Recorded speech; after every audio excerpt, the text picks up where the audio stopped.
Que a graça e a paz de nosso Senhor e Salvador Jesus Cristo seja com todos. Boa tarde, Pastor Mauro Alves, chegando aqui para mais um vídeo para o nosso canal. Esse tema: Centro Educacional e Teológico Ministério Apologético. Estamos falando aí um assunto bem interessante já há alguns dias, né? Já é a sexta aula. Estamos falando de um tema: por que sofre o justo? Fundamentado no livro de Jó. E a aula de número 6, você pode acompanhar conosco as outras aulas também lá no YouTube, no nosso canal Tema. Se você não se inscreveu lá ainda, faça essa gentileza, se inscreva lá. Centro Educacional e Teológico Ministério Apologético. Estamos oferecendo também uma gama de cursos à distância, cursos de especialização em várias áreas da teologia. Você pode estar procurando, entrando em contato conosco pelo telefone que está passando aí no rodapé. E eu acredito que você vai gostar muito dos cursos que nós disponibilizamos.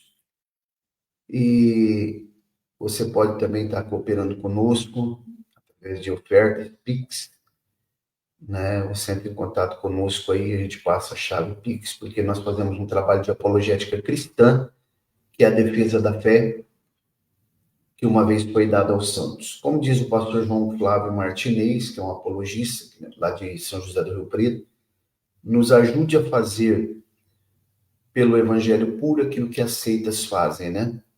Pelas heresias. Então, nós precisamos de recursos para estar investindo em material, estudo, né? Material de pesquisa. E se você puder nos ajudar comprando os nossos cursos também, isso já será de grande valia para nos auxiliar nesse ministério, que é o Ministério Árduo. Sem delongas, vamos rodar a vinheta e já vamos voltar aqui para nós darmos continuidade a esse tema tão maravilhoso sobre o livro de Jó. Roda a vinheta, daqui a pouco a gente volta.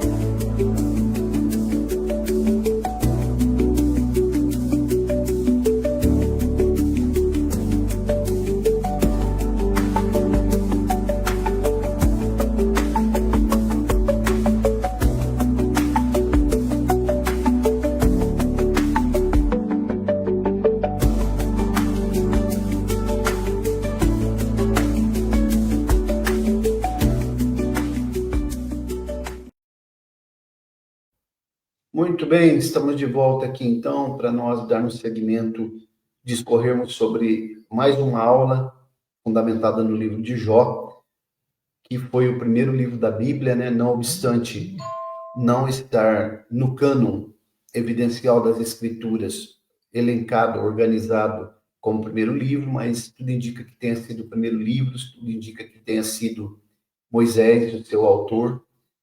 E um abraço lá para todos os irmãos que já estão entrando aí, né? Estamos ao vivo pelo Facebook. Um abraço ao pastor Alessandro, lá da cidade de Penápolis. Obrigado por estar nos prestigiando. Mas, irmãos, o livro de Jó, como eu sempre tenho dito aqui, é um livro sui generis, né? Um livro inigualável. Poesia, composto de poesia, prosa. Também há muitos textos que são escatológicos, né? Muitas profecias que já se cumpriram, outras que estão por vir. E também é um livro sapiencial, de sabedoria, um livro científico, né? Um livro muito profundo. Então, eu quero começar a falar um pouquinho hoje sobre as 7 calamidades da vida de Jó.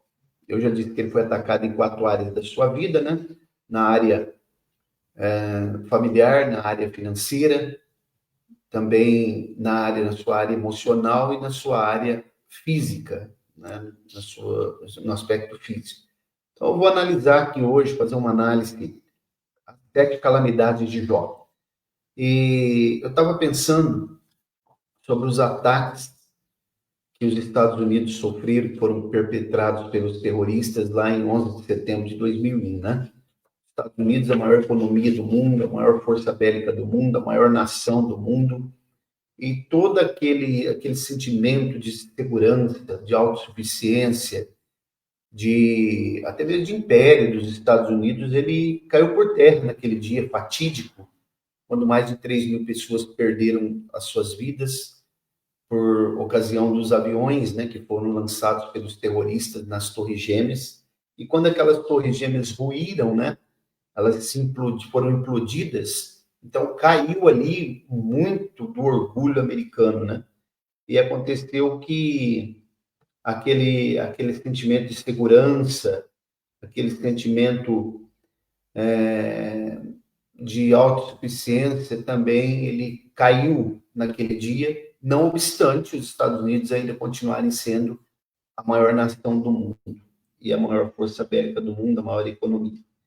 Então, irmãos, em meio a tantas calamidades, né, que nós podemos sofrer, às vezes pensamos que estamos seguros, né? Mas a Bíblia diz: torre forte é o nome do Senhor, diz em Provérbios, né? O justo correrá para ela e estará em segurança. Então, segurança só em Cristo, né? O salmista diz que eis que não tosquenejará e nem dormirá o guarda de Israel, né? Então, a segurança só em Jesus, né? Só ele, não há segurança fora dele. E se ele não guardar a cidade, em vão vigia a sentinela. Então, eu quero começar a falar aqui sobre as calamidades que Jó sofreu, né? Calamidades sociais, nós podemos pensar, né, quantas calamidades sociais que existe hoje no mundo, nas grandes cidades. As pessoas não são amparadas de modo digno pela sociedade, os governos, pelo governo, né? As pessoas, muitos estão abaixo da linha da pobreza, não têm um atendimento de saúde digno, pessoas são assaltadas, né? Pessoas que moram nas grandes cidades, nessas comunidades aí, têm que pagar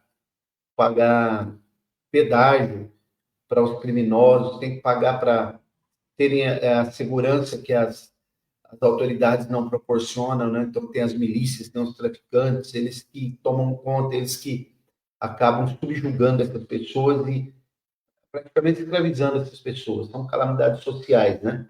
Então, fiquei pensando em falar um pouquinho sobre o festim da calamidade. O que é festim? É um banquete, né? Festim é um banquete. Então, quão negligentes, irmãos, pense comigo aqui, os filhos de Jó andavam, né? Enquanto o mundo desmoronava com todas as calamidades, eles se banqueteavam, né? E estando o inimigo às portas. Então a gente tem que sempre estar atento, observando, porque quando nós pensamos que estamos muito seguros, o inimigo está na esquina, está à espreita. Então a Bíblia diz que sucedeu um dia, né, Jó 1, do 13 ao 15, sucedeu um dia em que os filhos e suas filhas comiam e bebiam na casa do irmão primogênito, que veio um mensageiro a Jó e disse: os bois lavravam, quer dizer, o mundo estava se desenvolvendo, todo o movimento da vida do mundo. Isso aqui quer dizer isso: os bois lavravam e as jumentas passiam junto a eles. Quer dizer, estava acontecendo tudo normalmente, de repente deram sobre eles os sabeus e os levaram e mataram aos servos a fio de espada. Só eu escapei para trazer a nova, a notícia, no caso. Então, ao contrário do que os filhos de Jó imaginavam, né? Aquele dia seria diferente de todos os outros dias. Isso pode acontecer na nossa vida a qualquer momento. Por isso que nós temos que estar sempre preparados, focados em Deus, servindo a Ele com fidelidade, porque a qualquer momento nós podemos ser chamados. Não é o caso dos filhos de Jó, que se envolviam em banquetes, provavelmente orgias, né, o que dá para entender, subentender no texto. Então, aqueles moços, aqueles jovens, eles foram surpreendidos, como os americanos lá no dia 11 de setembro de 2001, né? E hoje, passado mais de 5.000 anos, nós estamos lembrando desse fato, dessa grande calamidade que aconteceu na vida daqueles jovens. Era uma manhã como qualquer outra, né? Acordaram, pensaram em fazer festa. Então, o autor sagrado ele deixa muito, muito claro, né? Jó 1,13, né? Provavelmente eles estavam bebendo na casa do primogênito. Aqueles vinhos envelhecidos, né? Deleitavam seus vícios. Eles estavam se sentindo totalmente tranquilos, jamais imaginavam, né? Que poderiam os sabeus Quem são os sabeus, né? Descendentes de Sheba, que é na África, é a atual Etiópia, né? Neto de Cã, são os netos e bisnetos netos de Cã e bisnetos de Noé, segundo Gênesis 10:7. É muito importante a gente estudar genealogia também, para ter uma noção, né? Quando a Bíblia fala, por exemplo, quando a Bíblia fala Puti, está falando da Líbia. Quando a Bíblia fala Cush, está falando da Etiópia. Quando a Bíblia fala Mitzrayim, está falando do Egito. Então, tem muita coisa que a gente passa por cima das genealogias que é muito importante a gente estudar. Então, segundo o Gênesis 10:7, os descendentes de Sheba, né, ou Seba, são atual ao norte da Etiópia, né? E eles saíam, eram costumes sair para roubar pessoas que estavam indefesas, né? Dá uma olhada aqui no Isaías 45:14, vamos ler esse texto. Isaías 45:14. Olha como diz aqui o texto sagrado. É interessante esse texto aqui para a gente ter uma noção. Diz assim, ó. Assim diz o Senhor: o trabalho do Egito e o comércio dos etíopes e os sabeus, homens de alta estatura, se passarão para ti e serão teus. Irão atrás de ti, virão em grilhões e diante de ti se prostrarão. Partirão as tuas súplicas, dizendo: deveras Deus está em ti, e nenhum outro Deus há mais. Então, aqui está falando dos etíopes, que eles faziam comércio, sabeus, homens de alta estatura, né? Eles são os mesmos que está sendo falado aqui no livro de Jó, que foi e agrediu, matou os filhos de Jó. Um povo terrível, né? Naquele tempo. Eles eram afamados pela sua estatura elevada, né? E, enfim, foi isso que aconteceu. 2 grupos de sabeus, né? Que foram identificados da Etiópia e Somália. Então, percebam que eles foram atacados por esses homens de alta estatura. E eles atacaram as propriedades de Jó também, né? Jó capítulo 1, versículo 10. Vamos dar uma olhada em Jó capítulo 1, versículo 10, para a gente relembrar aqui. Jó 1:10 diz assim, ó. Porventura não cercaste tu de bens, Satanás está falando aqui sobre os bens dele, né? A ele, a sua casa e tudo quanto tem, a obra de suas mãos abençoaste, o seu gado está aumentando na terra. Quer dizer, os sabeus já sabiam, né, que Jó, eles já tinham ciência que Jó era um homem rico, que tinha propriedades, que tinha gado, provavelmente que tinha, talvez, dinheiro guardado, né? Tinha muita coisa ali que eles poderiam estar saqueando. Por isso eles atacam a propriedade de Jó. Eles se sentiram livres, né, para invadir a terra de Jó. E, infelizmente, esse é um tipo de tragédia social, né, que nós podemos enfrentar, que Jó também enfrentou. Segunda calamidade que eu quero falar, já caminhando para o fim dessa aula de hoje, não quero fazer aulas muito longas para a gente poder ter não ficar cansativo. Então, a segunda calamidade que eu quero falar aqui são as calamidades sobrenaturais, né? Vamos dar uma olhada em Jó 1:16, diz assim, ó. Estando este ainda falando, veio outro e disse: fogo de Deus caiu do céu e queimou as ovelhas e os moços e os consumiu. Só eu escapei para trazer a nova. Provavelmente aqui pode ter sido que caiu um raio, né? Calcinou eles. Provavelmente um raio ou uma combustão que desceu do céu que não provinha de Deus, né?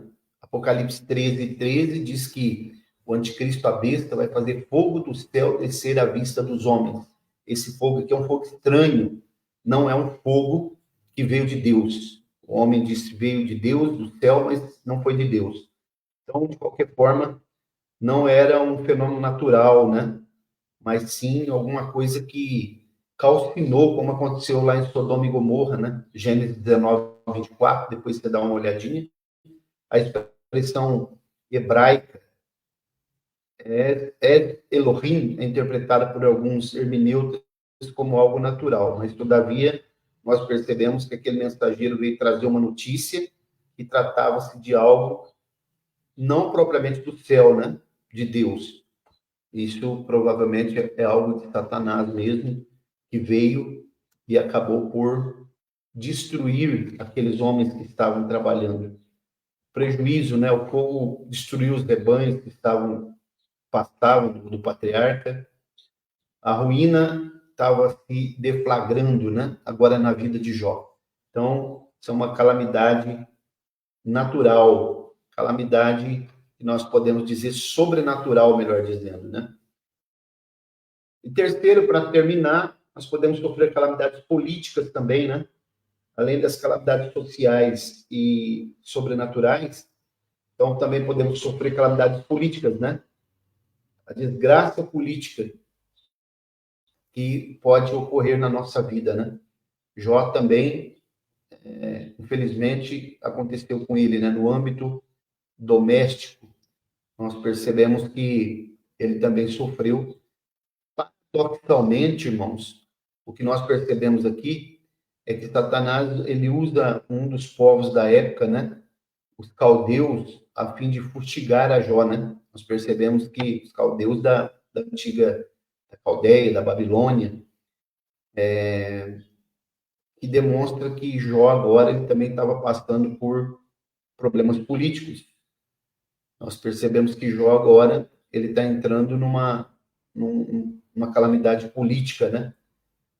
Desastre. Jó, nas suas provações vieram também a política, porque os caldeus, vamos dar uma olhada aqui para a gente perceber. Jó, capítulo 1. Olha o que a Bíblia diz aqui, no capítulo 1, a partir do versículo 14, 15, 17. Estando este ainda falando, veio outro e disse, ordenando os caldeus 3 bandos, deram sobre os camelos e os tomaram, e aos moços, e feriram a fio de espada, e só eu escapei para trazer a nova. Então, percebam aqui que os caldeus também atacaram Jó, né? Podemos dizer aqui que é uma calamidade política, porque havia uma certa, me fugiu a palavra aqui, mas havia uma competitividade entre Jó na questão de mercadorias, de venda de mercadorias com os caldeus. E os caldeus também foram usados por Satanás, né, para atacar o patriarca Jó. Então, podemos dizer, calamidades políticas, né? Está acontecendo aqui no Brasil agora, nós podemos dizer, né? É a guerra sem derramamento de sangue, né? Embora às vezes possa acontecer também um derramamento de sangue nos bastidores, né? Isso pode acontecer. Estamos vendo uma grande guerra política aqui agora, né? Na nossa nação, inclusive agora até os Estados Unidos já têm lançado algumas sanções contra o Brasil por causa dessa guerra política. E a política é terrível, né? A política é uma grande, incontrolável calamidade. E aqui nós percebemos, através dos caldeus, o ataque que os caldeus fizeram a Jó. Então, nós vamos terminando por aqui essa aula de hoje, que os irmãos possam guardar no seu coração, e nós vamos falar sobre as demais calamidades na próxima aula. E eu peço a você que se inscreva aí no nosso canal, CETEMA, Centro Educacional e Teológico, Ministério Apologético. Ore por nós, compre os nossos cursos, se você puder, vai servir muito para o teu elevo espiritual. Nós estamos fazendo promoções, né, de curso de especialização com certificado, reconhecido pela CGADB, com histórico. Você pode levar no cartório e estar autenticando. Vou ficando por aqui. Fiquem na paz do Senhor e que o Senhor nos livre das calamidades, das mazelas que esse mundo, dirigido por Satanás, pode nos atingir. E que o Senhor nos guarde, que nós possamos estar no esconderijo do Altíssimo, não ir lá de vez em quando, mas habitar no esconderijo do Altíssimo, como diz o texto do Salmo 91, aquele que habita no esconderijo do Altíssimo não é só ir lá de vez em quando precisa, e logo que o problema é resolvido, nós saímos, nos retiramos de lá. Deus abençoe e até uma próxima eventual oportunidade, se o Senhor permitir. Abraço a todos.